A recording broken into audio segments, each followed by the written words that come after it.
Today on Newsbytes, why did Powell plead guilty? Middle East tensions rising and DNA found in COVID vaccines. Stick around for these bites and more, all on today's Newsbytes. Okay, real fast, the US, UK, Canada, France, Australia, Sweden, Saudi, Taiwan, and Germany have told their citizens to leave Lebanon. Western countries continuing evacuating citizens from Israel and neighboring countries, with Israel pulling their diplomats from Turkey and evacuating embassies in the Middle East, including Bahrain. The US State Department today also issued a worldwide caution travel alert as Biden is slated to address the country from the Oval Office tonight at 8 p.m. ET.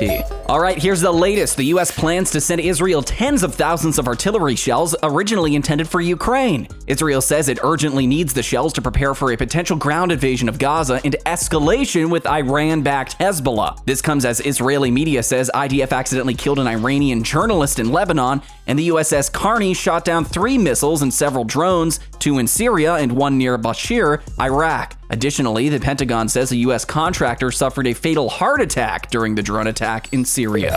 Okay, check this out. ECB's Lagarde says the digital euro is on the move. Cash is still an option, but with many stores accepting card only and some banks not even carrying cash, for how long? Watch. The digital euro is on the move. Yesterday, the Governing Council of the ECB approved the opening of the preparation phase. It will be a journey, and we will walk the journey together with the legislator. All European institutions will be involved to make sure that Europe is equipped with the currency of the future.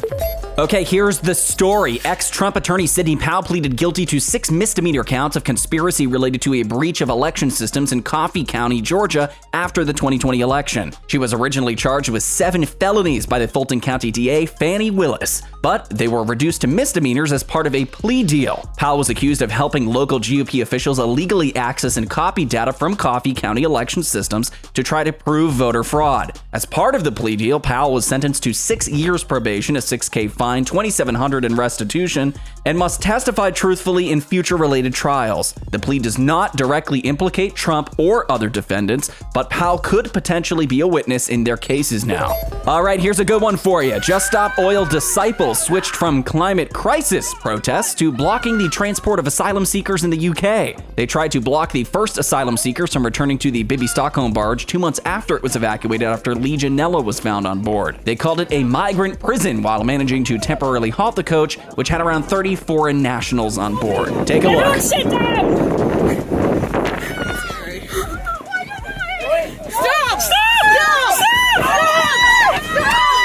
Okay, a study tested 27 vials from 12 different Pfizer and Moderna COVID vaccine lots distributed in Canada. DNA from the plasmid vector used to grow and manufacture bacterial cultures for the vaccines were encapsulated in lipid nanoparticles and were detected in all vials, with total residual DNA quantities ranging from 1.9 to 5.1 micrograms per dose, greatly exceeding the FDA and WHO guidelines for allowable residual DNA levels. They found a potential dose-response relationship between DNA levels and serious adverse reactions to VAERS from the Pfizer vaccine, with no clear relationship for Moderna. Those are today's bites, which are on our website at Disclose.tv. Subscribe and leave those comments below.